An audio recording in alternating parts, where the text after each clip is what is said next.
Olá, olá, ouvintes do Dicotomia Podcast. Sejam bem-vindos a mais um episódio que, como sempre, é super especial e dessa vez eu acredito que vai ser mais especial ainda. Porque a gente, não só porque eu vou falar com uma amiga, mas porque eu tô conhecendo uma nova amiga também. E além disso, é muito bom falar com pessoas que estão produzindo conteúdo, estão produzindo artigos, estão produzindo conhecimento científico da nossa universidade, nossa querida Universidade Federal de Sergipe. Eu acredito que muitos de vocês tiveram a informação de que a nossa universidade ficou entre as 5 melhores do país. Então isso é motivo de muito orgulho e eu acho que não existe dia ruim pra gente exaltar a Universidade Federal de Sergipe. A gente tem muito orgulho e parabéns a todas as pessoas que estão envolvidas com isso. E parabéns a nossas convidadas também que estão de fato envolvidas com isso e fazem com que a universidade fique cada vez melhor. O episódio de hoje é um episódio, assim, pensado com muito carinho. É um episódio que eu tive muito apreço em construir, porque é um assunto que eu gosto. Teoria política, falar sobre filósofos antigos pensando sobre coisas talvez atuais, falando sobre questões que a gente vê hoje em dia. Eu acho muito interessante pensar como eles, naquela época, séculos atrás, já estavam pensando talvez ações que se repetem a todo tempo. E hoje, para falar sobre isso, eu vou convidar a Camila. Se a Camila puder dar um oizinho. Oi, Camila. Oi, gente. Tudo bem, Camila? Como é que você tá? Tudo bem, Ada? E você? Uma oportunidade única participar. E tô muito feliz também. Tô me sentindo assim, super honrada e velha usando. Não, a gente do Dicotomia que fica muito feliz de receber vocês, porque, como eu falei, é muito bom conhecer pessoas que estão produzindo assuntos tão interessantes dentro da universidade. E a outra convidada é Mariana, uma pessoa que eu tô conhecendo agora também. Eu acredito que seja muito legal, porque é amiga de Camila, então pessoas têm que ser. Pra ser amiga de Camila são muito legais. Então, Mariana, tudo bem? Oi, dá um oizinho pra galera reconhecer sua voz. Certinho. Poxa, estou honrada pelo convite, fico muito feliz de ter essa oportunidade aqui de estar conversando com você, com a Camila. E eu espero que eu consiga, junto com a Camila, corresponder às expectativas que você colocou, que agora a gente está com a grande batata quente no colo. Ai, não se preocupem, os ouvintes do Dicotomia adoram esse tipo de conversa, muito, muito leve, a gente gostaria que... Evidentemente, eu imagino que vocês agora estejam um pouquinho travados, mas a tendência é que daqui a alguns minutos vocês se soltem, vocês gostem do assunto, acho que é um assunto que vocês amam falar, que vocês produziram, evidentemente vocês amam falar. E aí eu queria pedir, antes de tudo de começar, eu queria que Camila talvez se apresentasse um pouco mais e depois Mariana, o que vocês fazem na universidade, como vocês chegaram no ponto de produzir artigos, o que se apresentem um pouco mais a fundo no sentido mais acadêmico, para as pessoas conhecerem brevemente, né? Evidentemente não precisa daqueles arranjos todos. Por onde eu começo? Eu acho que eu sempre começo falando, assim, que eu comecei ainda no ensino médio com a pesquisa. Então, lá para 2013, eu acho, ainda no ensino médio, no colégio de aplicação, na Universidade Federal de Sergipe, né, já dentro da universidade, eu comecei já a pesquisar no PIBIC Júnior, que é uma iniciativa que existe até hoje, né, de iniciar mesmo na pesquisa, ainda no ensino médio, na educação básica. E isso teve uma repercussão, assim, muito grande na minha vida acadêmica, depois entrando no curso de Direito na UFES. E claro que isso orientou totalmente a minha trajetória e vem orientando e impactando também, porque meio que a pesquisa faz parte da minha formação. Mas não só da minha formação também, né? De que eu sou, porque claro que ainda em 2013 eu não tinha a maturidade que eu tenho hoje, ou que um dia eu ainda vou alcançar. Mas já em 2013 eu comecei a pesquisar sobre Hobbes, e aí, claro, como eu disse, não foi de uma maneira tão madura. Acho que hoje, quando eu paro para ver as coisas que eu escrevia, eu acho que eu não entendia muito bem, eu não Ai, sabia do que quem eu estava. nunca, quem nunca? Eu fico assim, meu Deus, quem eu era, né? Mas enfim, é um pouco disso. Hoje eu estou quase no finalzinho da graduação, no curso de Direito. Mas como eu disse, a pesquisa e a filosofia, principalmente, são o que orientam a minha formação, a minha trajetória e até o que eu penso pro meu futuro. Então, acho que é um pouco disso. É muito interessante o que você falou. A gente vê uma trajetória e isso, acho que quem nunca, né, tipo, olhou pra trás e falou, meu Deus, eu escrevia isso. Nossa, sempre acontece. E Mariana também, se pudesse apresentar, Mariana é da filosofia, né? Se pudesse apresentar também de uma forma que as pessoas conheçam um pouco mais da sua trajetória acadêmica, seria legal. Então, Adler, eu saí de uma vida completamente de qualquer jeito do ensino médio e já entrei na filosofia em 2018 e virei uma pessoa decente. Mudou a minha vida literalmente. Desde então eu tenho pesquisado, eu fiz 2 pesquisas, na verdade, sobre ficção gótica, com 2 PIBICs, e aí no meio disso tudo que eu encontrei com o Hobbes, na verdade eu estudo linguagem com ele, e aí eu me encontrei com a Camila na política. E inclusive, a gente acabou fundando uma Liga Acadêmica de Filosofia com outros colegas, a gente acabou fazendo várias iniciativas juntos e desde então estamos aí falando de hobbies para o mundo. Ah, Acho que é por aí. perfeito. A política, de muitas vezes, que separam pessoas, uniram, né, dessa vez aí. É uma parceria que não tem mais como acabar, Mariana e eu. Acho que desde o ano passado, né? Parece que foi a pandemia nos uniu, porque foi a partir da pandemia que todos os projetos que Mariana me convidou surgiram. Então, foi meio que isso.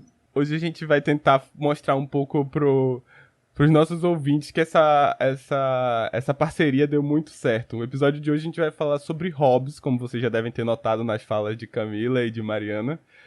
E eu quero trazer um pouquinho de Hobbes no sentido mais atual, talvez o Hobbes, o que ele pensaria da questão pandêmica, como plano de fundo, pensar sobre a desobediência civil, o nosso soberano, né? Em outras palavras, talvez o nosso presidente, nosso governo, enfim. A gente vai tentar trazer esses aspectos filosóficos, políticos, né? Também do direito, um bocado, acredito, né? Eu não sou tão conhecido do direito, mas acredito que tem muito do direito aí. E eu acho que vai ser um papo interessante, assim, pra gente conhecer mais sobre tanta teoria de uma forma um pouco mais leve, né?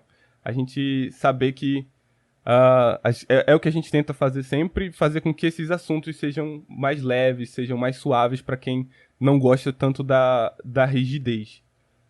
Evidentemente, que eu quero dizer aqui também é que a gente não tá tentando fazer. A gente não quer cair em qualquer tipo de anacronismo, né? Mas talvez a gente dê alguns deslizes, a gente dê uma forçada em alguns assuntos, pra gente tentar fazer um assunto mais leve e pra pessoa que não gosta tanto da rigidez entender esse assunto. Eu encontrei o artigo de Mariana e Camila, sim, por um acaso, porque eu estava pesquisando já sobre essa pauta, eu fiquei muito feliz de saber que eram pessoas da Universidade Federal que produziam esse tipo de conhecimento, e eu não pude ter outra opção, outra alternativa que não fosse gravar com elas esse episódio, né? E aí eu queria, para começar o episódio, falar principalmente sobre o artigo delas, que se chama Hobbes, Pandemia e Bolsonarismo, um convite à desobediência civil. Tá disponível para você baixar o PDF, vai estar no nosso Instagram como referência, vai estar lá para você pesquisar, né, o @dicotomia_cast. E aí, se você tiver mais interesse em saber sobre isso, leia um artigo, porque é realmente muito, muito interessante falar sobre Hobbes e ler o que as meninas produziram. Bem, entrando mais exatamente no assunto, a gente pode começar, talvez, falando sobre a importância de Hobbes para a academia, né? Aí, a gente que é de relações internacionais, né, para todo mundo entender, a gente estuda Hobbes muito no sentido de Estado, a gente estuda para entender como é que ele definiria o Estado, é uma parte um pouco até rasa, um pouco até restrita, assim, uma base só para a gente entender os assuntos posteriores, mas a gente tenta entender Hobbes como ele falaria, como um teórico político falaria do Estado, né, além dele a gente fala de outros, mas Hobbes a gente estuda nesse sentido. E eu queria perguntar também para Mariana, qual a importância do Hobbes para a filosofia, né? Basicamente, a gente estuda de 2 formas. Ou a gente vai pegar historicamente, analisar aqueles autores e seguir como um estudo de história mesmo, investigar o que cada um tem de falar de tão importante, ou a gente vai avaliar como é que ele repercute em outros autores, quem influenciou ele, por aí vai. Isso acaba sendo bem importante, que a gente consegue mapear, muitas vezes, de onde é que sai alguns comentários políticos. Mas aí, sobre isso, eu acho que a Camila fala melhor do que eu. Então, se for para eu falar assim, o primeiro contato que eu tive na universidade, já na graduação, eu fiquei muito assustada, porque tinha uma disciplina que foi a primeira disciplina assim, que eu fiquei super empolgada, porque era filosofia. Eu falei, bom, não estou tão perdida aqui, né? E aí era filosofia jurídica. E aí quando a professora foi falar sobre Hobbes, via de regra, assim, o primeiro contato que eu tive com Hobbes na graduação foi uma abordagem extremamente pessimista. E eu fiquei assim, nossa, totalmente diferente do que eu estudei, do que eu pesquisei, né, no PIBIC Júnior, ainda na educação básica, no ensino médio. E aí, depois, refletindo sobre essa abordagem do direito, eu fiquei pensando que a própria abordagem do direito, assim, muitas vezes tem a pretensão de ser uma ciência autônoma, e geralmente nas disciplinas dogmáticas do curso, os que a gente chama de os livros da doutrina, né? Muitas vezes eles apresentam um panorama histórico e filosófico que despreza as complexidades dos filósofos e das suas teorias. Então, assim, enquanto eu, na graduação do direito, mas já tendo um pouco dessa vivência na filosofia, eu fiquei pensando que talvez o direito está assim, né? Com uma pretensão de ser muito autônomo e despreza as complexidades mesmo da filosofia, não reconhece que a filosofia tem a sua importância e que o direito não é filosofia, né? O direito não é filosofia e que a gente precisa de outros ramos, de outras áreas do conhecimento, que não somos autônomos. E aí, nesse sentido, dessa reflexão, a teoria de Hobbes meio que aparece no direito, é importante no direito, porque ele foi um dos primeiros filósofos modernos a constituírem uma teoria de origem contratual do Estado, ou seja, o Estado surge a partir de um contrato entre os homens, de um pacto entre os homens, pela necessidade dos homens de assegurar e preservar a sua vida, de ter ali alguém, digamos assim, né, uma figura, que é o Estado, que pudesse preservar a vida dos homens de alguma maneira e garantir a segurança e a preservação dessa vida. Então, meio que da perspectiva do direito, seria isso. E ainda, falando um pouco mais, seria da perspectiva de que o direito natural que Hobbes trabalha, que ele organiza a tese dele em torno desse direito natural, do estado de natureza, né? E o direito natural, em alguma medida, ele está no direito positivo. E o direito positivo são as leis formais, escritas. Então, em alguma medida, as leis escritas devem estar adaptadas a esses princípios do direito natural que Hobbes fala. Então, do ponto de vista do direito, é um pouco disso. Vocês acham que, para além da academia, também para além dos próprios cursos, assim, como vocês acham que existe essa importância de Hobbes, de estudar, assim, de uma forma não necessariamente aprofundada, né? A gente tem um entendimento de Hobbes para a gente compreender a realidade, né? Compreender a situação que a gente vive, o cotidiano, enfim. Como é que vocês entendem isso, assim?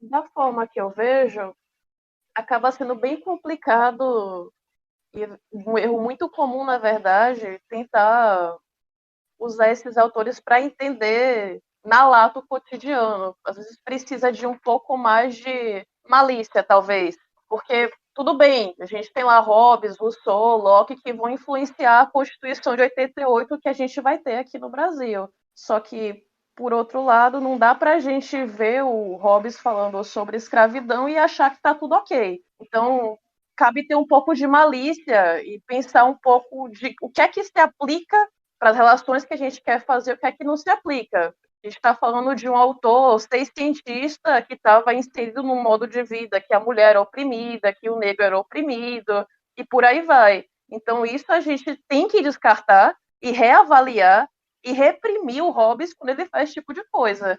E tentar, sempre que possível, avaliar o que é que ele influenciou para a nossa contemporaneidade, o que é que ele propôs de teoria política que dá para se aproveitar.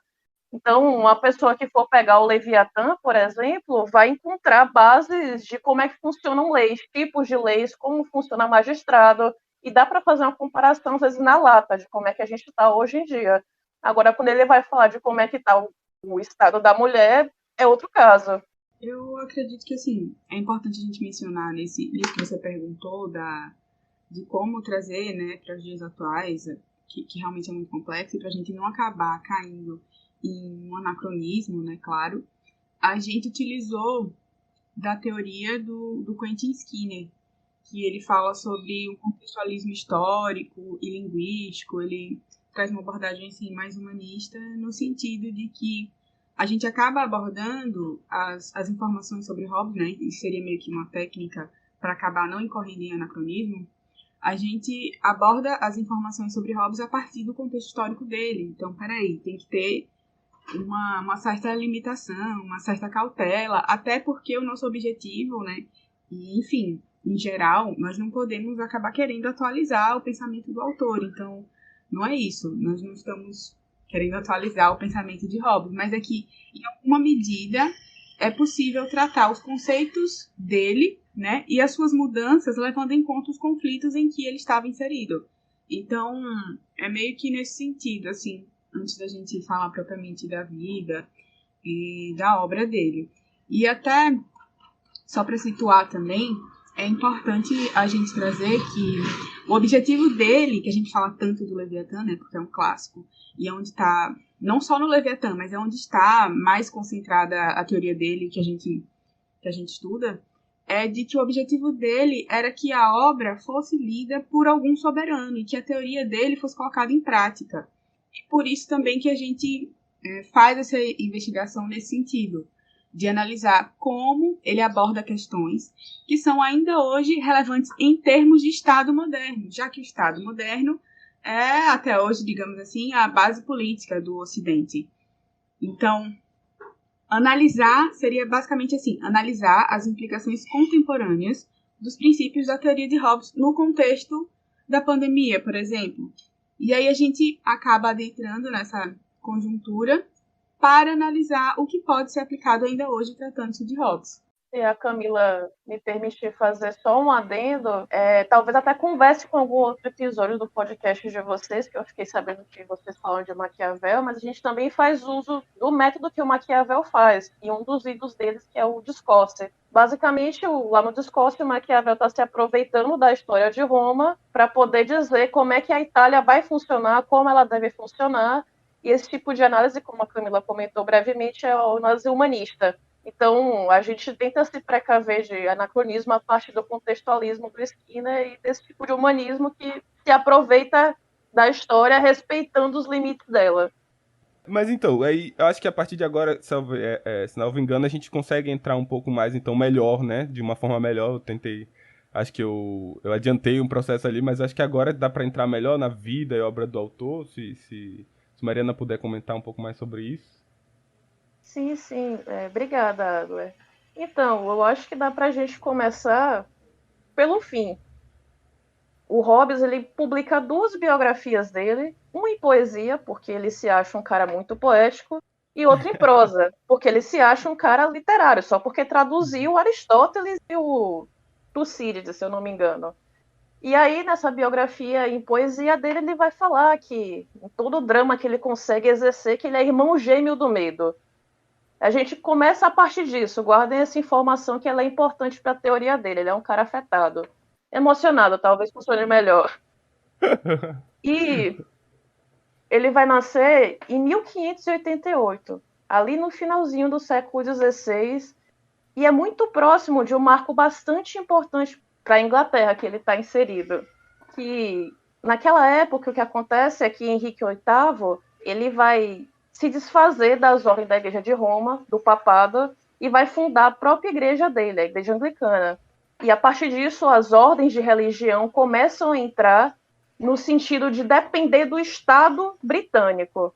E o que é interessante também a gente pensar é que ele não é só o rei da Inglaterra, mas ele também foi rei da Escócia, ele estava ali influenciando diretamente a Irlanda, a Islândia, e por aí vai. Então a Grã-Bretanha está ali sob a influência dele. E o que acontece aqui nessa dinastia que ele está, que é a dinastia Tudors, que vai mais ou menos até o final desse século, comecinho do 16, do 17, me desculpem, o que acontece é que, no lugar de você sofrer influência de Roma, você tem leis santuárias que vão dizer como é que você deve agir, o que é que você deve vestir, quando e como você pode comer, essas coisas bem bonitinhas que a gente tem nessa época.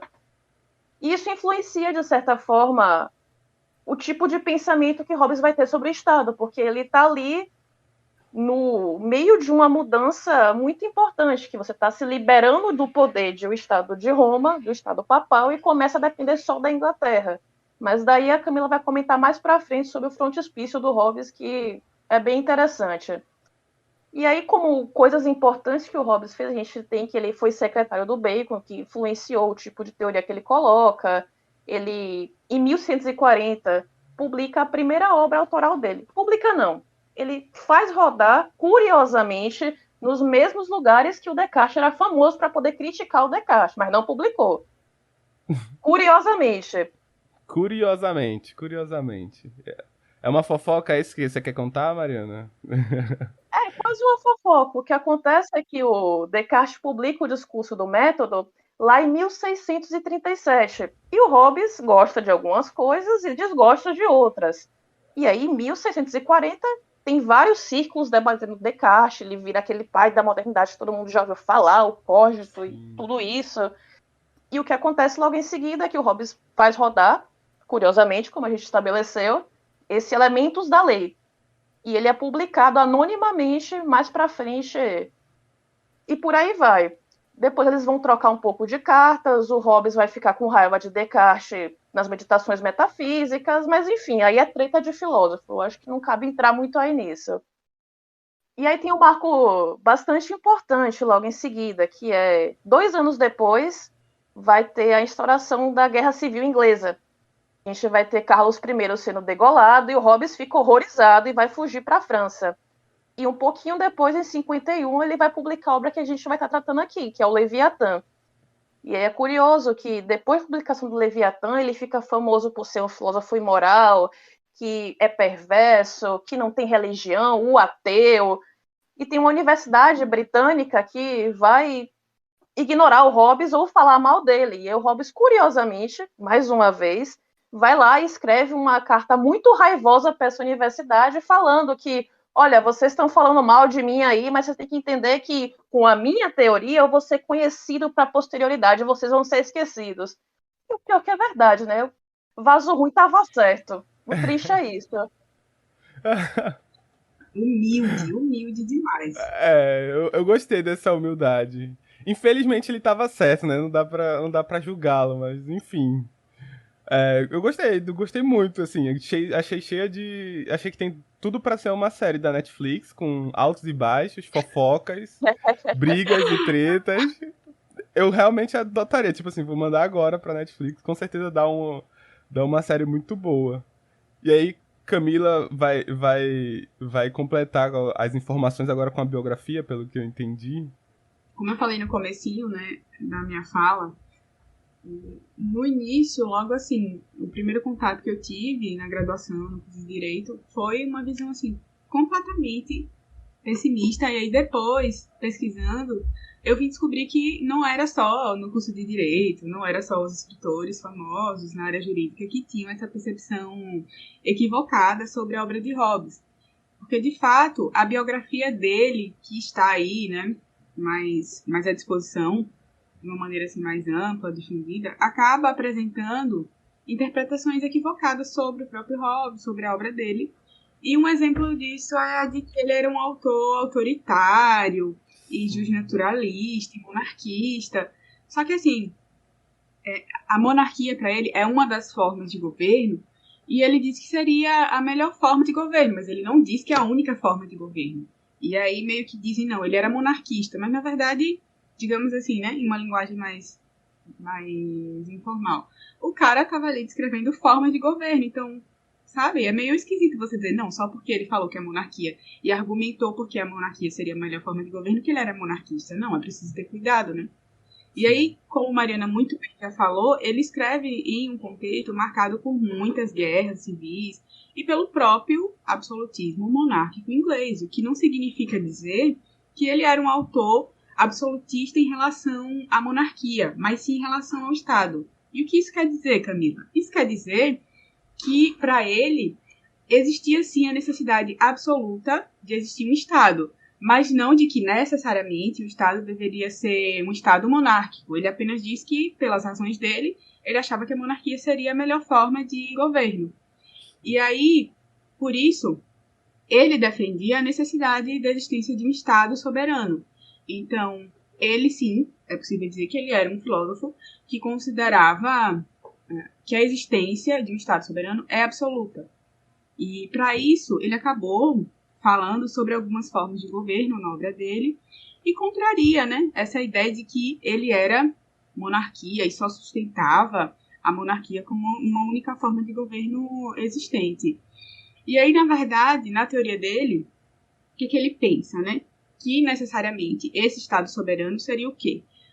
Deveria existir uma autoridade política, a existência de um poder soberano mesmo, alguém que ditasse as regras do jogo, que dissesse ali como o jogo tinha que ser jogado, e a liberdade republicana. Então, a autoridade política, o Estado, e essa liberdade republicana, elas aparecem como fundamentais para assegurar a soberania de maneira plena, assim, de um Estado.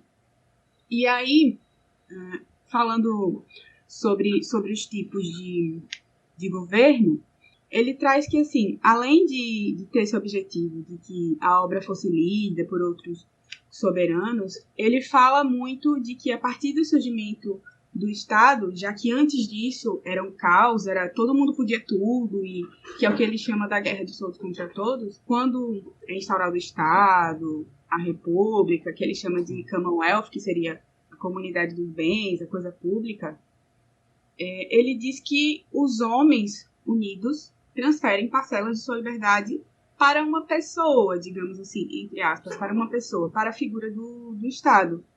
E aí ele fala de Estado como coisa pública, que ele chama de tanto de Commonwealth como de civitas em latim. E aí ele fala que todos esses termos fazem referência ao atingimento de um interesse comum, coletivo, e não dos interesses dos próprios soberanos. E aí, no frontispício de Leviatã, que é de 1651, a figura representativa do Estado, né, aquele monstro lá, que é o Leviatã, ele tem nas mãos a espada, que simboliza o poder temporal, o poder, assim, digamos, mundano, né? E o cajado, o poder espiritual, o poder religioso mesmo. E aí, o Leviatã, vocês podem até depois pesquisar, até ver, se vocês botarem assim, Leviatã frontispício, é só botar Leviatã, vai aparecer as imagens, vocês vão ver que o Leviatã, aquele monstro lá, ele é formado por várias pessoinhas, então tem pessoinhas bem pequenininhas lá dentro do Leviatã, e aí nos leva a acreditar, né, que o Leviatã, ele acaba sendo, o Estado, ele acaba sendo formado pela parcela de liberdade de cada pessoa. A centralização do poder no Estado, ou seja, a existência dessa autoridade política, é necessária para garantir não só a soberania, mas também no sentido de que a finalidade do Estado é a segurança dessas pessoinhas, já que cedendo parcela da sua liberdade, os homens têm o objetivo de assegurar a sua vida e o Estado se compromete a garantir isso. E aí passa a existir também essa liberdade republicana, porque antes da existência do Estado já existia liberdade, mas era uma liberdade que tudo era possível, né? Era a guerra de todos contra todos, como ele fala. E aí surgindo essa liberdade, que não é qualquer tipo de liberdade agora, com a existência do Estado, uma liberdade republicana, ao lado da autoridade política, ela se apresenta como um elemento, assim, fundamental para garantir que o Estado permaneça de pé. O frontispício que você tá mencionando é aquele que parece para as pessoas, né, que estão escutando, se eu tiver certo também, é aquele que parece um homem segurando um cajado, e a espada, parece que tem uma coroa, alguma coisa assim do tipo, que é preto e branco, né? Ah, sim, isso é uma informação muito interessante, é muito legal mesmo de ver essa questão que Camila tá falando, porque eu só fui também descobrir depois. Você precisa dar um zoom na imagem pra perceber que ela é feita de várias pessoinhas. É muito legal mesmo, fica a dica mesmo do pessoal pesquisar no Google dessa forma que Camila falou pra vocês verem. É bem interessante mesmo. Então, o que acontece é que essa tradição de colocar frontispícios nas obras era por conta da população analfabeta britânica. A intenção do autor era basicamente resumir o que tinha naquela obra em uma imagem. Aí você tem, por exemplo, com a Nova Atlântida de Bacon, com o Leviatã do Hobbes, e todos os tipos de obra que saiu nessa primeira metade do século XVII, tinha essa tentativa de incluir a partir dessa imagem, o que acaba sendo meio furado, se a gente for pensar, se a pessoa for analfabeta. Mas dizem que uma imagem vale mais que 1000 palavras, então tá bom, né? Mas Sim. parando pra pensar assim nisso que você falou agora, né? Que assim é muito interessante.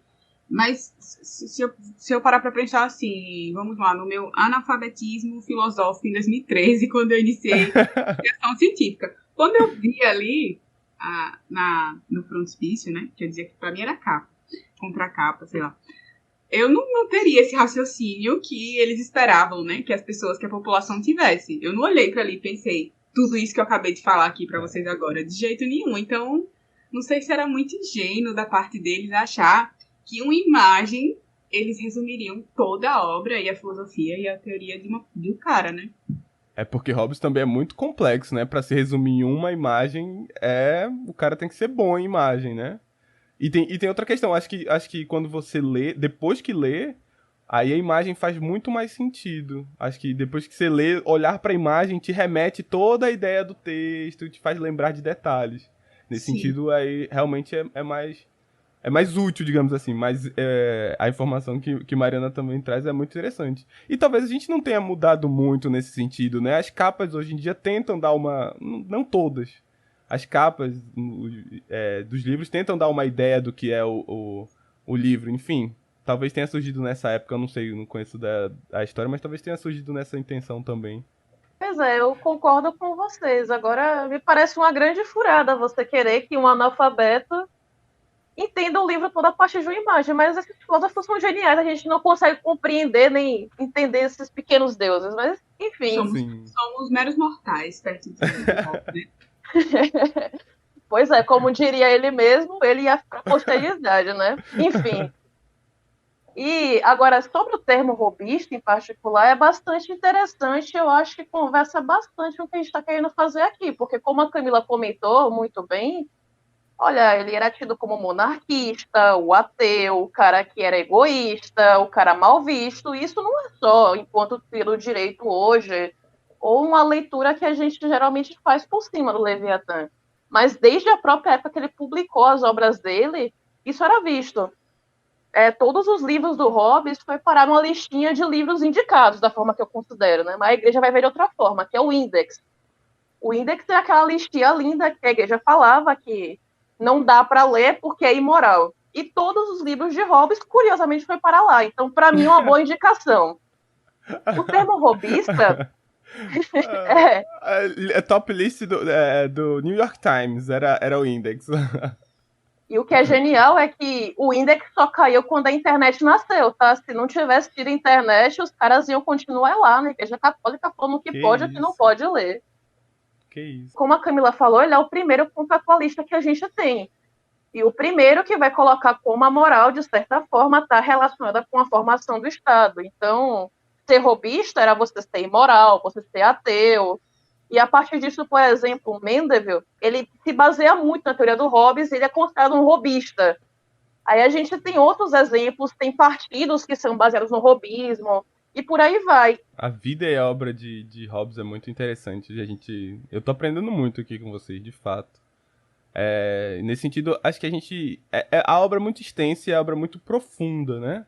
Além dela ter uma extensão muito grande, ela tem uma profundidade muito grande. Acho que a gente pode, para quem tá ouvindo a gente, tentar entrar um pouquinho mais na parte, nos conceitos que vocês acham mais importantes para quem tá escutando entender o que a gente tá falando.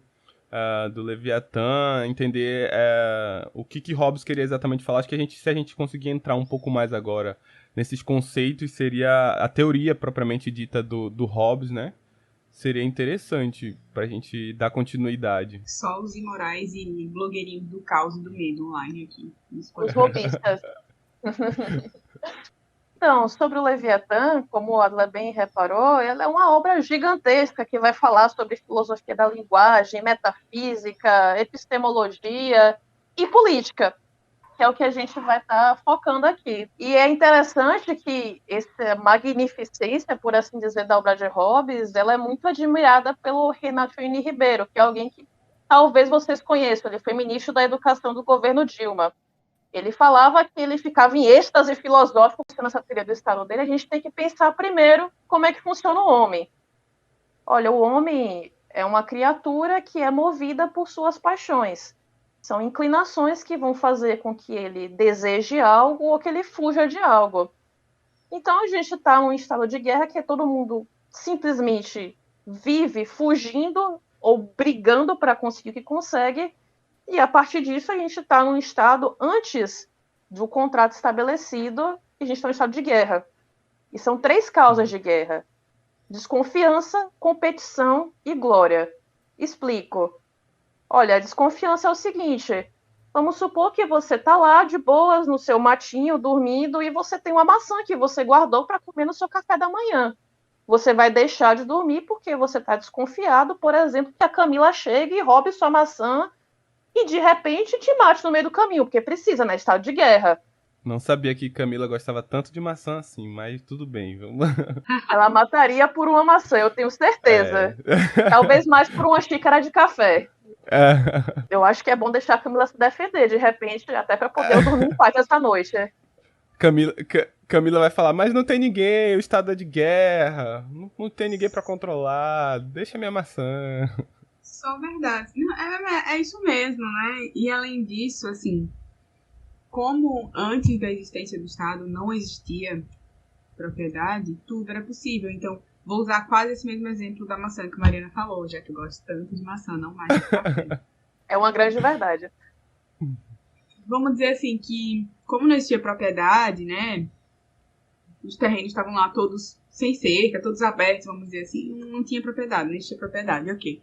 Então, qualquer pessoa podia ir lá no terreno vizinho e tinha um pé de maçã e a pessoa vai lá e tira uma maçã. Então, digamos assim, aquilo não era proibido, porque não existia propriedade, né? Então, com a instituição do Estado, a gente tem algumas limitações também, como a existência da propriedade. Hobbes fala exatamente que só é possível falar em propriedade a partir da existência do Estado, do surgimento do Estado. E aí, como ele ficou conhecido por essa teoria dele do estado de natureza, do estado de guerra, que os homens viviam nessa condição, que só podia ser superada através de um pacto dos homens, se utilizando da sua razão, ele se consagra com essa teoria da origem contratual, que fundamenta, né, teoricamente, a construção do Estado como nós conhecemos hoje, digamos assim, de uma maneira mais rudimentar, a base do Estado. E aí, na teoria dele, a necessidade de segurança e preservação da vida é um dos elementos que leva ao surgimento do Estado, já que os homens tinham esse medo de morte violenta, como a Mariana acabou de falar com o exemplo da maçã, que era sempre possível no estado de natureza. Então, além de instaurar, por exemplo, a propriedade e outras garantias civis, a proteção da vida, ela é uma das razões de existência do Estado. Então, desse surgimento do Estado, surgem todos os direitos e todas as faculdades das pessoas a quem, digamos assim, daqueles a quem o poder soberano é conferido, já que o povo consente e concede parcelas de sua liberdade para o Estado. E aí, acaba que, conferindo esses poderes ao Estado, é impossível desfazer esse contrato, digamos assim, porque quem se opor ao soberano vai ser por ele punido. Então, caso exista uma rebelião depois do surgimento do Estado, isso implica numa condição de retorno ao estado de guerra. E aí, com a liberdade do homem limitada, a partir do momento em que ele concede ao Estado parcelas dessa liberdade, todo mundo passa automaticamente a autorizar as decisões do soberano. E aí nós temos que falar numa autoridade política instaurada, por assim dizer. Mas, quando eu falo em parcelas, porque não é a totalidade da liberdade. Até porque essa submissão ao soberano dura apenas enquanto a capacidade do soberano for funcional, ou seja, enquanto o soberano conseguir cumprir com as garantias, com o que ele diz que vai defender e preservar a vida dos homens, ok, nós devemos obediência a esse soberano, mas a partir do momento que ele começa a fazer abobrinhas e falar abobrinhas, né? Qualquer com a realidade é mera coincidência, certo? Aí sim é possível desobedecer esse soberano, já que ele não está mais cumprindo com aquilo que ele se comprometeu. Tá. É um pouco disso, assim. Então o primeiro ponto que Mariana exemplificou foi a desconfiança. Entendemos bem. Camila já se defendeu. O segundo ponto seria a competição. Como é que seria o fato da competição? Eu imagino, mais ou menos, mas vá, quero esperar eu quero esperar o exemplo. Acho que o exemplo é o mais interessante agora. Como eu já vou continuar com a maçã até o final. Agora que a gente já Certo. estabeleceu que estamos brigando por uma maçã, vamos continuar nela. É seguindo aquele exemplo que a Camila deu. Se a gente, por exemplo, tá eu, você e a Camila olhando uma macieira. A gente tá morrendo de fome. A gente vai se matar até sobrar só um para comer todas aquelas maçãs. Simples assim. Faz sentido. E isso por causa daquilo que eu comentei antes. A gente tem paixões que vão nos inclinar a conseguir aquilo que a gente quer, o conforto, saciar a fome. Sim. Qualquer tipo de desejo que a gente tem vai fazer com que a gente siga ele sem nenhum tipo de freio. Que, como a Camila comentou, esse freio vem só depois com o estabelecimento do Estado. E a gente tem a glória, que é o mais interessante, na minha opinião. Que é o seguinte, se eu Sim. falar assim, ó, Camila, sua maçã tá mais podre que a minha, ela vai ficar muito chateada comigo. Ela vai É. sentir que eu simplesmente desonrei ela. E a intenção dela vai ser maquinar para poder ver como é que ela me destrói depois de eu falar uma blasfêmia dessa. E aí é A bastante Glória interessante. mexe com o ego, né? Mexe com o ego, exatamente. E é bastante interessante, que aí você pode me perguntar, poxa, Mariana, mas eu sou mais forte que você, como é que você vai fazer? Eu vou esperar você dormir. Quando você estiver dormindo, eu vou lá e te afogo num travesseiro, por exemplo. Então, Sim. todo mundo fica igualado no estado de natureza. Você pode usar da sua maquinação ou da sua força.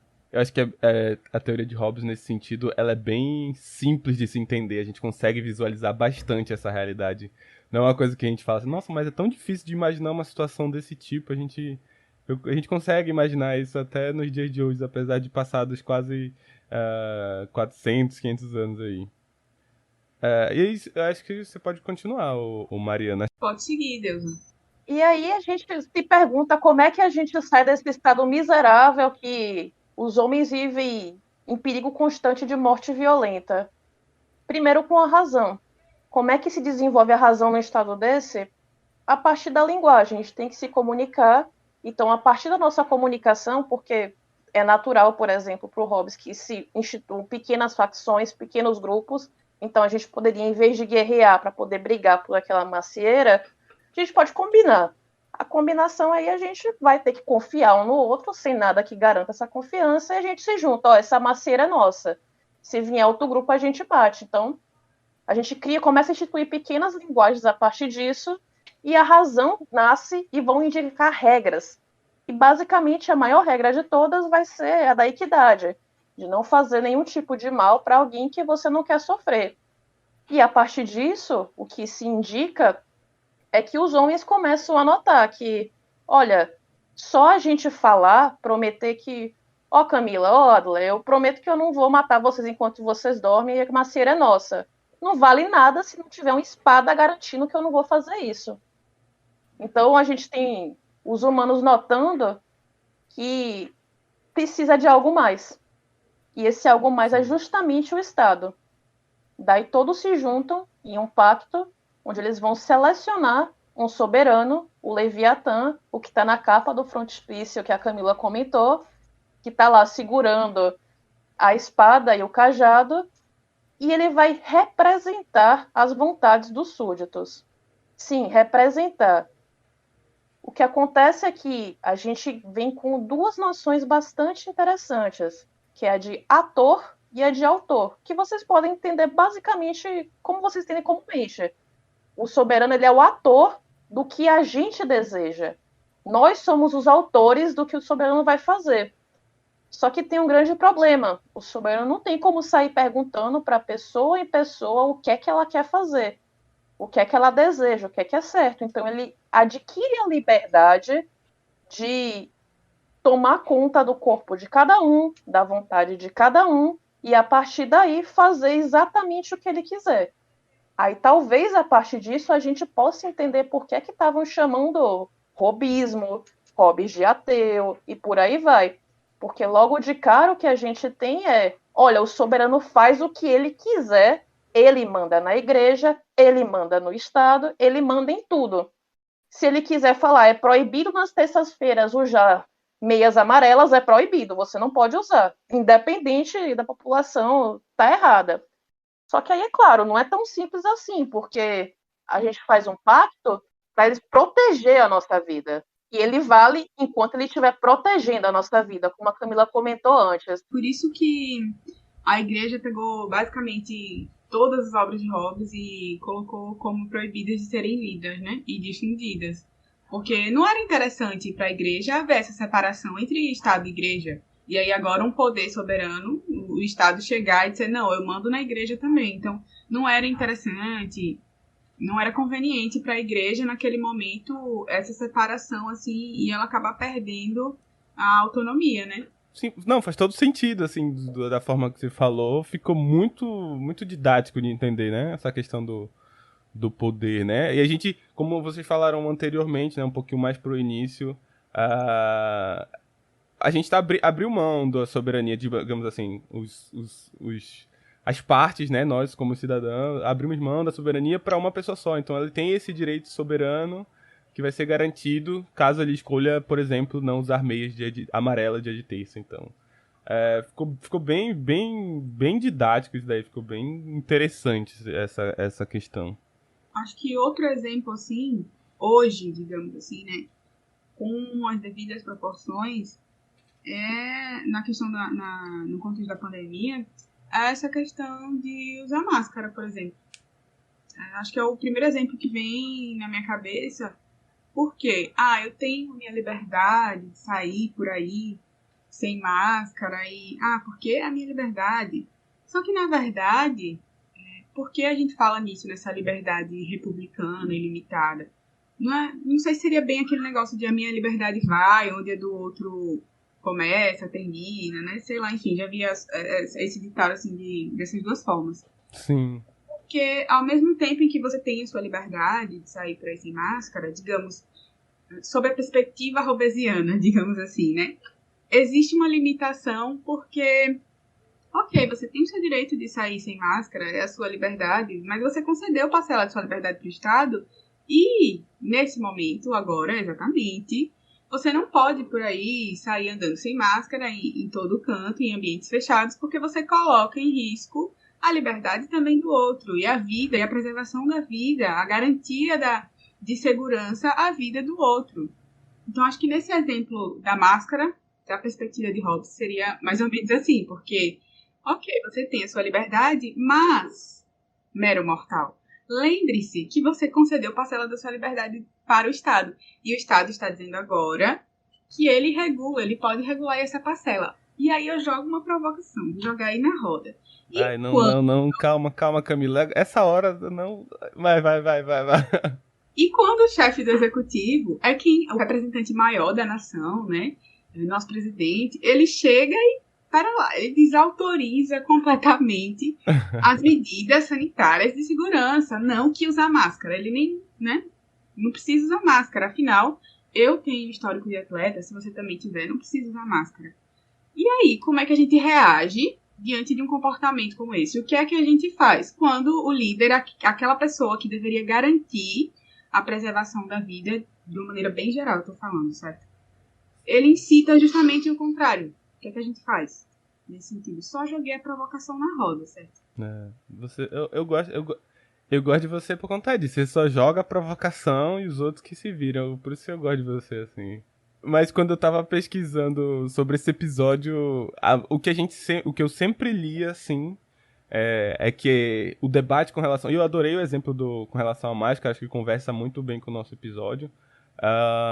Mas, invariavelmente, o que eu sempre lia é que é um debate... Essa provocação que você levantou é um debate sobre segurança e liberdade, sabe? Em que medidas um pesa mais do que o outro. E eu acho que no ponto do Leviatã, no ponto de Hobbes, eu acho que a segurança vem primeiro, sabe? Eu não sei se eu tô errado nessa minha leitura, mas o princípio básico da ideia de Hobbes é a segurança. Nada disso teria acontecido, não passaria da página 2 se ele não tivesse considerado a questão da segurança, o estado de guerra em que todos estão fora de segurança, aqui eu tô falando segurança no sentido de preservação da vida, né, para quem tá escutando a gente. Se a gente não tivesse considerado essa questão de preservação da vida, a gente não discutiria depois liberdade. Eu acho que elas conversam muito bem, mas o princípio seria segurança. Não sei se é a visão de vocês também, se eu tô errado com relação a isso. Mas minha leitura que eu fiz foi assim, foi dessa forma. É isso, você está completamente certo, porque ainda no século XVII, Hobbes estava ali escrevendo, e uma das coisas, o fundamental para ele era a preservação da vida, né? Então, qual o nosso problema hoje? Porque no século XVII a preservação, a garantia da preservação da vida, a segurança da vida das pessoas era fundamental. E aí, se a gente parar para pensar, claro, no que está mais alarmante agora para todos nós, que é que a pandemia veio e pá. Nesse contexto de pandemia, se a gente para pensar não só nas atitudes das pessoas à nossa volta, mas também dos nossos governantes, né, de quem deveria, digamos assim, orientar e garantir. Se a gente parar para pensar, parece que nós estamos, assim, no estado de guerra de todos contra todos, porque naquela época era fundamental. No século XVII, a garantia, a preservação da vida era fundamental. Então, o que acontece é que hoje isso fica em segundo plano, sabe? Então, por isso eu acho que você está completamente certo. E aí, nesse sentido, falando um pouco mais sobre os limites desse soberano e um pouquinho também de Hobbes nesse contexto pandêmico, a obrigação dos súditos, como eu disse anteriormente, a obrigação dos súditos, a obrigação das pessoas de ceder parcela da sua liberdade e obedecer esse súdito, esse soberano, esse Estado, dura apenas enquanto dura também o poder do soberano, através do qual ele é capaz de proteger. Ou seja, a partir do momento que a gente escuta hoje, assim, digamos, esse tipo de discurso, nós teríamos todo o direito de nos rebelarmos. Vamos lá, vamos ser todos desobedientes, sabe? É meio que isso. Hobbes fala exatamente isso. Ele diz assim, a obrigação dos súditos para com o soberano dura enquanto e apenas enquanto dura também o poder mediante o qual ele é capaz de protegê-los. Ponto. Para Hobbes é isso e acabou. Como os exemplos que nós já trouxemos aqui podem evidenciar, o objetivo que a gente acaba pactuando, né? A manutenção da vida, o conforto da nossa vida, a nossa integridade física, moral, não tem sido garantidos tanto assim, em sua completude, podemos dizer, pelo atual governo nesse contexto que nós estamos vivendo, né? Eu acredito que dá para listar o que para Hobbes representa uma clara liberdade de rebelião e desobediência, sabe? Então, sim, na teoria de Hobbes, é possível, tem um asterisco aí, é possível nos rebelarmos e sermos desobedientes. Por exemplo, caso o nosso ilustríssimo presidente, o líder máximo desta nação, exija que o povo se exponha ao vírus, como ele já exigiu, né? E caracterizaria, em termos hobbesianos, uma tentativa de nos obrigar a nos ferir. Então, nós não devemos estar de acordo com isso, certo? Até porque o objetivo é garantir a preservação da nossa vida. A gente só tá nesse pacto por conta da preservação da vida, né? Exatamente. Então, nós não somos obrigados a tirar nossas próprias vidas. Nós, inclusive, podemos lutar da maneira que nós julgarmos, assim, mais contundente para proteger esse bem tão precioso que é a nossa vida. E aí, de certo modo, nós estamos livres para fugir por medo, né? Basicamente seria isso o que eu vislumbro aí. Que basicamente no capítulo 21, eu acredito, da liberdade dos súditos, que Hobbes fala, que é um dos capítulos mais importantes, assim, no Leviatã, que é o que dá para extrair, assim, nesse capítulo. Não, eu só queria comentar que é perfeito trazer todos esses exemplos e principalmente de um lado o da máscara e de outro não usar máscara, porque a gente pode colocar em ação o que o próprio Hobbes estava dizendo ali. Olha, o objetivo do Estado é tornar a vida do homem mais confortável, segura. Daí você por exemplo, tá bom, o Leviatã tem todo o poder que ele quiser para poder mandar você não usar máscaras ou não usar meias amarelas quando forem terças-feiras. Mas será que é o correto para manter o Estado? Será que isso vai conseguir fazer com que nossa vida se mantenha segura? Ele pode fazer. Mas a partir do momento que a gente fica com a vida colocada em questão, a coisa que nos colocou em pacto se coloca em questão. Sim. É justamente isso. A gente fez o pacto porque a gente precisa de proteção, a gente precisa poder olhar uma macieira e falar, olha, é de domínio público, qualquer um pode ir lá e pegar uma maçã. Olha, a gente precisa que todos usem máscara porque é isso que vai fazer com que a vida de todos seja protegida. Daí a gente tem esse modo de reação. A partir do momento que o Leviatã coloca a nossa vida em risco, a gente está desobrigado. E a gente entra em estado de guerra, estado de natureza com o Estado. A gente é mais fraco e vai morrer? Vai, mas a gente está desobrigado. Daí a gente fica aí com esse convite da polícia civil. Justamente isso. A gente se convida para poder desobedecer junto, para poder bater de frente com o Estado. Daí eu pergunto, o que é que você acha, Adula? Será que essas leituras de robismo, ateu e moral faziam sentido quando a gente olha mais de pertinho Hobbes? Eu acredito que Hobbes é um cara muito, infelizmente, pouco humilde, porém certo. Assim, quando eu vejo vocês falando sobre isso, é muito, muito interessante, porque conversa demais com o que a gente tá vivendo. Conversa demais. Acho que a gente pensar que a gente é... Evidentemente, não sei se eu estou certo, mas até onde eu conheço, o Hobbes não estava propriamente falando de uma situação que existiu quando ele estava falando do estado de natureza. Ele não falou existiu um estado de natureza. É uma forma de exemplificar, de demonstrar para a gente entender a situação. Mas quando a gente abre mão da nossa soberania para que uma pessoa ou um estado de uma força maior consiga ter a capacidade de defender a gente, o pacto é só esse. Você defende, a gente obedece. A partir do momento que não houver mais esse tipo de acordo, não estiver se cumprindo, a gente não tem mais obrigação. E é nesse sentido também que eu penso, porque eu lembro quando eu estudei, eu perguntei, né, pro meu professor, então quer dizer que a gente não pode desobedecer? Quando que a gente poderia sair do pacto? Ele poderia fazer tudo, absolutamente tudo? E ele respondeu exatamente isso.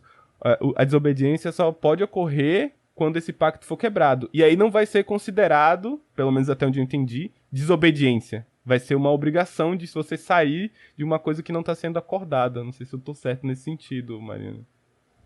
É isso, é o que alguns comentadores de Hobbes chamam de teoria da resistência, né? Teoria da desobediência. Você já está numa situação de estado de guerra a partir do momento que sua vida não está sendo defendida. Aí vai da sua boa vontade, bom senso, eu não sei que palavra usar, se você vai se rebaixar por medo de morrer ou se você vai lutar, já que você também já está numa situação que você pode morrer. Agora, essa coisa do estado de natureza, até hoje, ninguém sabe dizer se o Hobbes estava falando sério ou não. É uma grande briga de comentadores, eu prefiro nem mexer. Entendi. Tem gente que acha que ele estava falando de verdade, tem gente que acha que não está. Então, uma grande questão. Sim, me parece assim que é meio uma, sei lá, uma figura de linguagem mesmo, né? Porque se ele estava vivendo num contexto assim de tantas guerras, caos e tal, é assim, claro, pelo amor de Deus, gente, eu não sou nenhuma comentadora de Hobbes, mas pra mim parece assim tão evidente que que era exatamente sobre isso que ele estava falando. Talvez eu esteja errada, mas na minha opinião parece muito simples, sabe? E me parece que essa situação que a gente vive, né, de pandemia, principalmente, evidenciou muito do que Hobbes estava falando com relação ao estado de guerra. É evidente, a gente não... guerra, a gente não está falando simplesmente dessa questão de... apenas de lutas corporais e de mortes e tal. Eu acho que dá para fazer essa comparação de que a gente está no estado de guerra com uma certa desorganização, onde todo mundo acha que a sua liberdade está acima do segurança coletiva, onde você tem o direito de agir da forma que você bem entende, porque você é soberano, sabe? Você tem uma parte significativa de soberania e você pode agir de acordo com o que você acha. E nesse sentido eu acho que também Hobbes vai falar, eu quero que vocês comentem, porque isso leva a um enfraquecimento do Estado, né? Querendo ou não, essa soberania que a gente levou pro Estado, pro soberano, ela acaba sendo retirada, digamos assim. Evidentemente estamos falando de uma figura de linguagem. Então, a soberania que antes estava com... A minha soberania que estava com o Estado, agora eu retiro, porque eu não acho que o Estado é suficientemente bom para gerir a minha segurança. Eu quero ela de volta. Eu sei fazer minhas escolhas, se eu uso máscara, se eu saio na rua, se eu respeito, se eu não respeito. Eu sou o próprio dono da OMS, sei de tudo, de vírus, enfim. Fica parecendo muito isso, né? Não sei se... Queria que vocês comentassem sobre isso também. Cara, só um parênteses antes de Mário falar sobre isso. Isso é muito engraçado, porque hoje em dia todo mundo é especialista sobre tudo. Sobre filosofia, sobre direito internacional público, sobre situação no Afeganistão, todo mundo tá sabendo. tudo. Todo mundo pode falar sobre tudo e é especialista e se acha detentor dos mais variados detalhes e teorias. Era só isso, fechando. Antes de falar propriamente sobre isso que enfraquece o Estado, eu acho que a gente precisa voltar uma coisinha antes.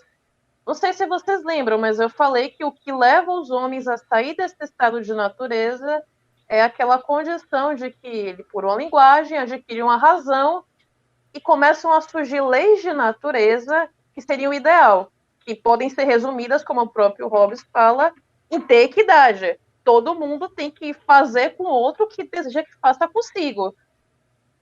Daí a gente tem o primeiro princípio para um governo funcionar bem, que é justamente isso. Olha, sim, ele pode fazer o que quiser, mas o ideal é ele seguir as leis de natureza.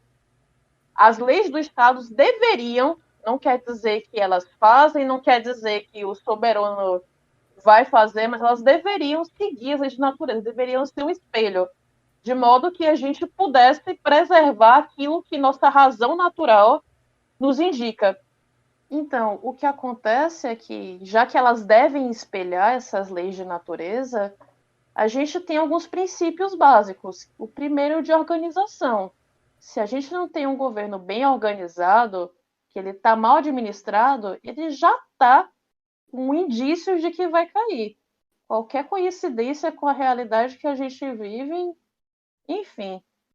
Se a gente, por exemplo, tem uma troca constante de ministros da saúde, cada um diz uma coisa que por acaso interessa ao soberano e nunca interessa a população e a vida dela, a gente já tem, por exemplo, uma desorganização no governo.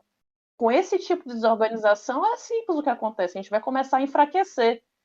Em vez dos súditos se unirem para poder obedecer, o que acontece é que a gente vai começar a ver divisões.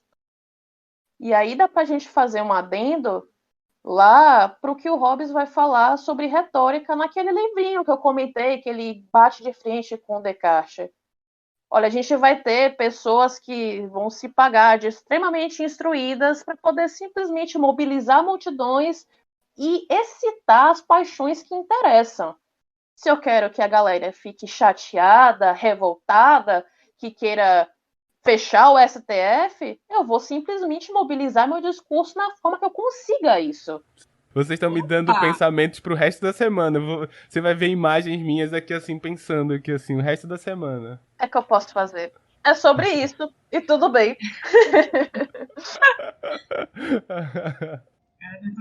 Mas assim, é muito curioso, porque se a gente for pensar, e até teve casos que, por exemplo, pessoas que estavam em maior necessidade começaram a assaltar farmácias para comprar testes, para poder roubar testes, para poder ver se tinha coronavírus ou não. Então, para poder roubar remédios. Teve também, por exemplo, em uma pequena cidade da Bahia, se eu não me engano, um grupo de pessoas assustadas com o coronavírus tacaram fogo em uma tenda, porque estavam com medo. E aí isso é por quê? É claro por que acontece. Porque a gente está com um Estado desorganizado, que não tem uma conduta linear, que não tem uma razão unificadora, esses termos bonitos que o Hobbes gosta de usar. E assim, daí você vai vendo o que acontece. A gente começa a ter uma conduta bélica e pode cair numa guerra civil. E parece que é um medo que eu e a Camila, no exercício de futurologia, lá no nosso artigo, estava pensando, e agora a gente está com 7 de setembro sendo chamado para fechar o STF. E eu não É, sei vocês, mas eu tô morrendo de medo de alguém levantar lá a bandeira pro Bolsonaro, tá lá armado, porque agora pode comprar arma, e falar, bora tomar, e o Bolsonaro falar, bora. Mariana vai falando e vai ouvindo imagens, notícias que a gente foi ouvindo recentemente, assim. Antes de Mari retomar o pensamento dela, já estou interrompendo de novo, me veio muita notícia na cabeça mesmo, principalmente no início da pandemia, no ano passado, do pessoal saqueando supermercados, né? E quando eu fui no supermercado, eu lembro que eu fiquei muito assustada também, porque tinham prateleiras que não tinha mais nada, papel higiênico. Eu passei no corredor do papel higiênico e não tinha mais nada. E aí, quando a gente escreveu esse artigo, isso tudo já estava acontecendo, e a gente pensou, e claro, talvez no futuro, daqui a alguns anos, esse trabalho da gente seja mesmo datado. Mas ano passado, quando a gente escreveu, a gente achava que um mês depois, até o final do ano de 2020, esse artigo estaria totalmente ultrapassado. E parece realmente, a partir do que Mari falou também aí, que a gente fez uma futurologia, assim, porque Sim. as coisas só estão piorando. Parece que é muito recente o que vocês escreveram. Vocês escreveram ontem, hoje, sei lá. E é isso que torna o artigo, assim, mais interessante nesse sentido. E você fala de lembrar de imagens. Eu, quando eu vejo notícias desse tipo, e aí eu vou trazer um pouquinho da cultura pop, não sei se vocês assistiram o filme mais recente do Coringa, né? É um filme excelente, eu indico demais vocês assistirem. E a atmosfera de caos que o Coringa cria ao decorrer do filme é muito legal, a atuação do Joaquin Phoenix é excelente, tudo que tem ali é muito bom. Agora as pessoas esquecem que tem no início do filme uma parte muito, muito, muito importante, que é quando ele tá descrevendo a cidade de Gotham, né? E ele vai falar que a cidade está em extrema pobreza, cheia de lixo. Ele vai demonstrar que a cidade tá, tipo, cheia de assalto. Então, eu começo a perceber que o Brasil de hoje, ela tá se transformando nisso. Pessoas que não têm renda começam a assaltar, a pobreza, e isso vai gerando um bolo, assim, sabe? De uma forma que eu fico pensando, cara, a gente fica lendo, achando muito legal a atuação de Joaquin Phoenix, achando demais como o Coringa é ousado, mas a gente se esquece que ali é uma realidade que tá mais próxima do que a gente imagina, sabe? Todas essas problemáticas que eu tô falando, que geram, voltando um pouco mais agora pro nosso assunto, que geram essa insegurança, tanto social quanto de fome, insegurança de que vai ter amanhã, se eu vou comer, se eu vou ter casa, se nós não teremos um golpe de Estado. Então toda essa insegurança gera cada vez mais o que a gente tá falando e ressaltando nesse episódio. Enfim, agora a Mariana pode continuar depois. Aí eu que joguei essa reflexão agora pra vocês. Foram ótimos. Mas é exato, a gente começa a ter alguns coringas na sociedade que estão revoltados e precisam, de alguma forma, lutar. Não estou dizendo que a atitude dele está certa, de forma alguma, mas ele é uma vítima da sociedade, da forma que eu vejo. Pra mim, a mensagem do filme do Coringa é que a nossa sociedade tá formando coringas todos os dias. Pessoas que estão com problemas, às vezes, questões sociais, questões que levam a uma problemática social, mental, né? No caso, uma saúde mental. A gente tá gerando todos os dias, cada vez mais e mais coringas. Não tem filmes de todos. A gente não sabe, a gente não vai conhecer todos. Mas a gente tá gerando isso. E assim, aí fica o alerta de spoiler, se a Camila quiser tirar os fones, eu entendo. E aí, se alguém quiser também pula para daqui a 1 minuto. O que acontece é que a gente vê lá, como você bem viu, Adler, que o Estado está decadente, mas ele também tem ainda um atendimento psicológico. Mas chega um momento que fecha. Então a gente tem um exemplo bem, bem palpável. Por exemplo, várias instituições do SUS foram diminuídas, receberam menos verbas. A gente tem a Coronavac que saiu a troncos e barrancos, e por aí vai.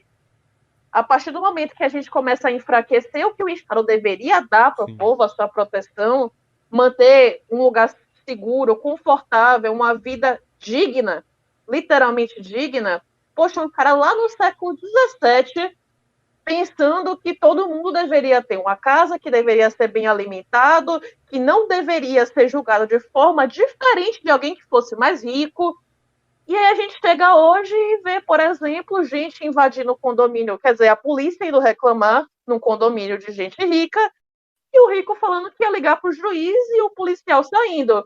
E ao mesmo lado a gente tem pessoas negras sendo enforcadas porque passou num estabelecimento comercial. E aí? Além disso, eu acho que o que o Hobbes estabelece é bastante interessante, é para a gente ter apenas leis necessárias e claras. Aí você lembra lá do meu exemplo de meias amarelas e por aí vai. Então, tudo bem, o soberano pode fazer o que quiser. Ele é o ator dos nossos desejos. Só que se ele tiver um mínimo de bom senso, se ele tiver um mínimo de razão, ele vai notar que as leis da natureza têm que ser espelhadas nas leis civis. A gente tem que ter equidade, a gente tem que cuidar da vida de todo mundo que está ali, que coloca vários problemas quando a gente pensa que, poxa, por que é que a gente está fazendo esse podcast aqui hoje? Não era para ser necessário. Mas aí sobre leis, eu deixo com a Camila. Para tentar finalizar, Hobbes acaba sustentando que, apesar de existir o dever do soberano renunciar a algum dos seus direitos essenciais aí para a soberania, ele é totalmente contra isso.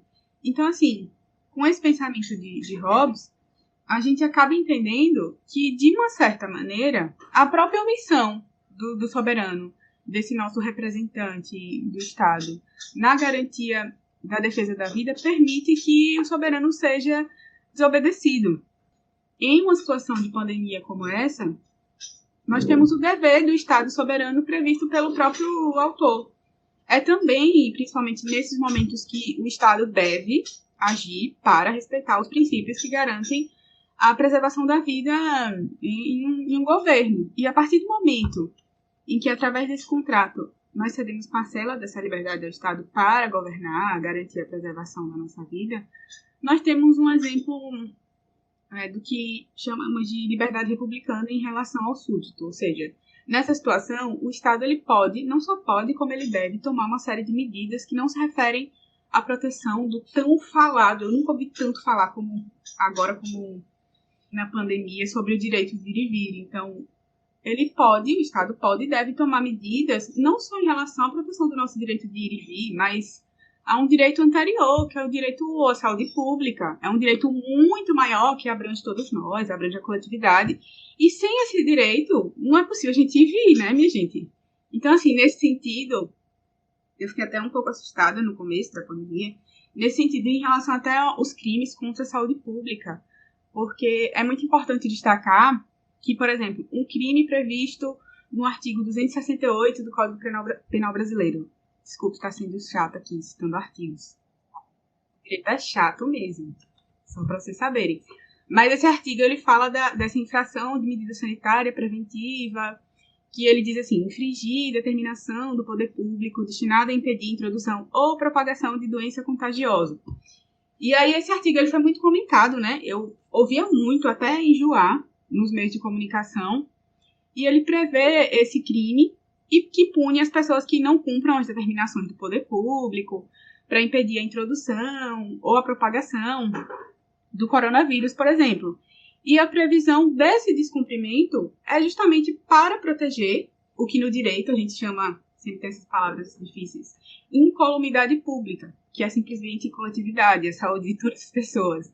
E surge uma série de questionamentos, porque em situações como essa, a quem nós devemos dar ouvidos, né? Ao governo federal, aos ministros, seus representantes estão preparados, mentira, que possuem um posicionamento muitas vezes até contrário, né, em relação às medidas da OMS,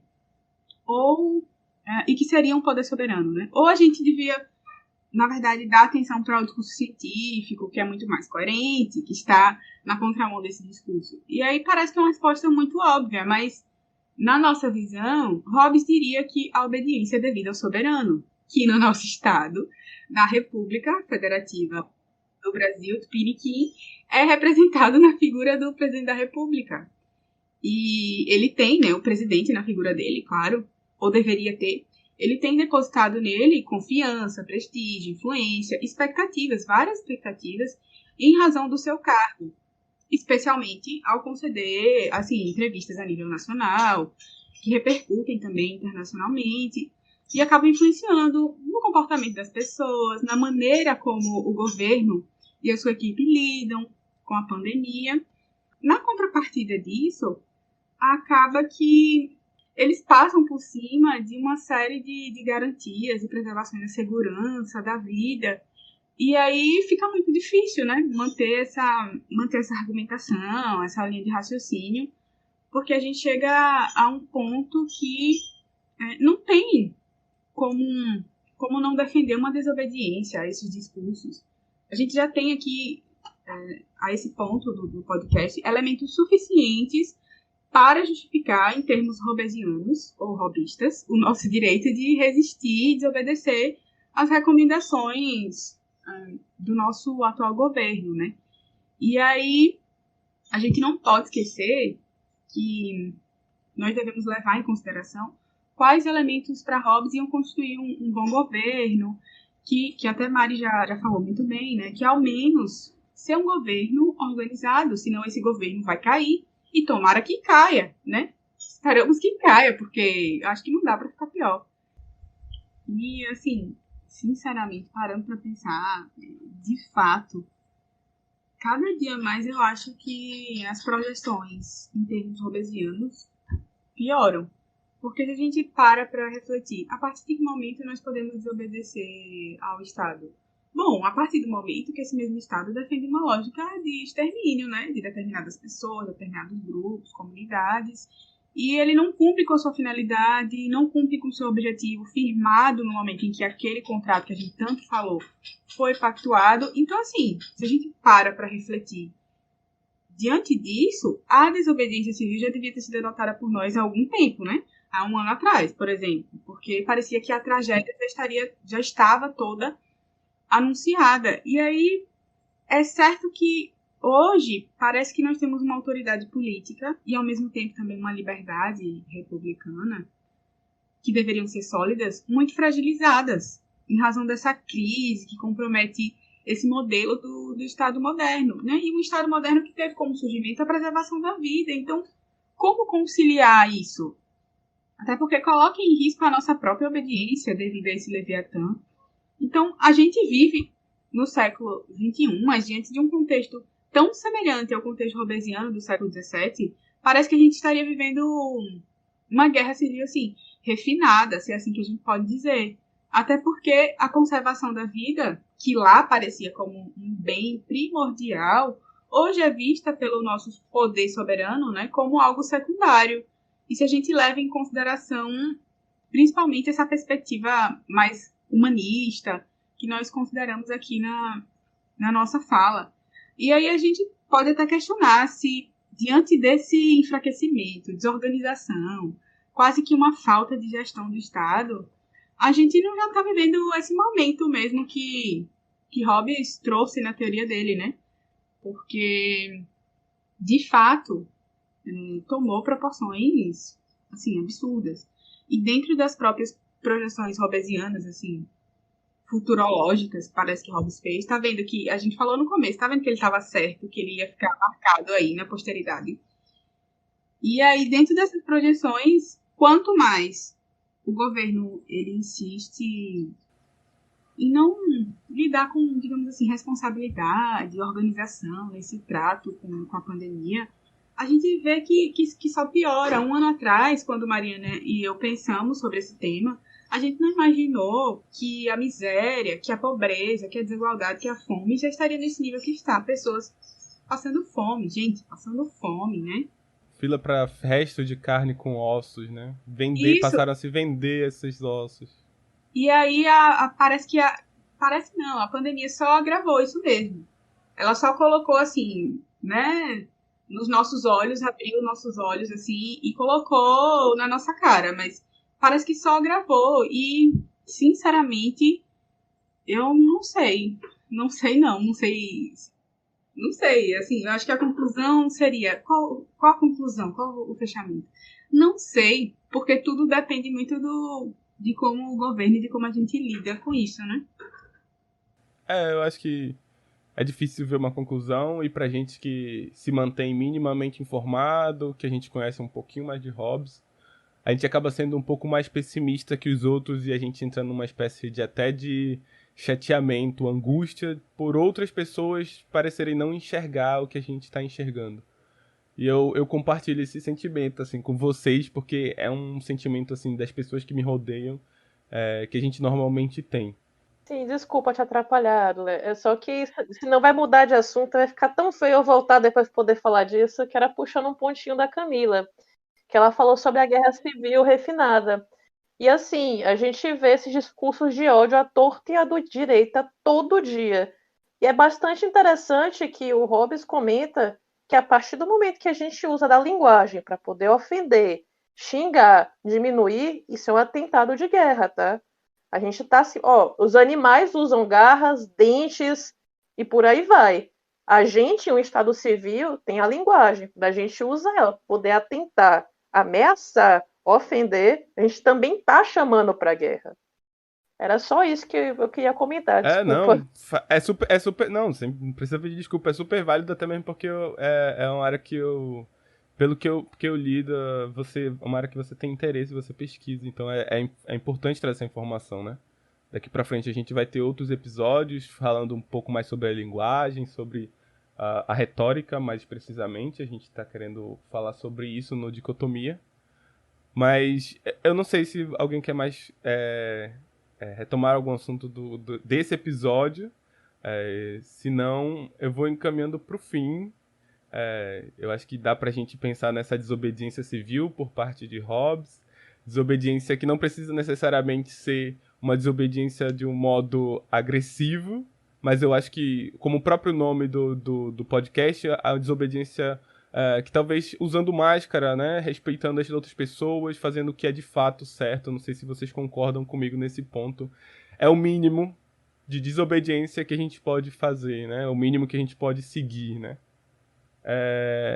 E aí, por fim, a gente, como nossos episódios sempre tradicionalmente fazem, a gente pede para que as pessoas façam indicações para quem está escutando a gente, para quem quer saber um pouco mais, aprofundar mais nesse assunto, seja um texto, seja um filme, uma série, uma música, enfim. Eu acho que eu vou começar por Camila, se não se importar, se tiver sua indicação aí, por favor, dê para os nossos ouvintes. Minha indicação maravilhosa é a indicação que já foi dada no início desse podcast, gente. Então não deixem de pesquisar o artigo que Mariana e eu escrevemos, Hobbes, Pandemia e Bolsonarismo, convite à desobediência civil. Sim, estou fazendo propaganda para nós. E também para a nossa universidade, já que nós somos alunos dessa maravilhosa Universidade Federal de Sergipe, né? Isso também contribui para os rankings. Então, pesquisem, fiquem à vontade para citar o nosso artigo. E é isso. Você está apenas mantendo uma outra tradição do nosso podcast, que é indicar a gente mesmo. A gente sempre indica em nossos episódios outros episódios que a gente já produziu. Então, eu reforço, o artigo realmente é muito interessante, traz muitas reflexões, assim como Camila e Mariana trouxeram hoje nesse episódio. Vai estar no nosso Instagram, o @dicotomia_cast, e lá vocês vão poder ver melhor como baixar e qual é o nome certinho e tal, enfim. E Mariana, qual a sua indicação? Camila, eu pensei que você ia dividir comigo. Assim, a Camila ela fez uma apresentação num evento chamado Filosofia, Vida e Morte, que é justamente sobre com quantas vidas se faz um Estado. Eu acho que é esse o título, né, Camila? Ela também não lembra. Gente, aqui começou a passar aqui na rua um paredão. Então eu tive que mutar pra não atrapalhar. No pós-crédito. Mas com quantas vidas se faz um Estado? É isso mesmo. Então, na primeira edição, a Camila falou sobre com quantas vidas se faz o Estado, e aí eu acho que é super válido assistir. É um grande aprofundamento do que a gente fez nesse artigo.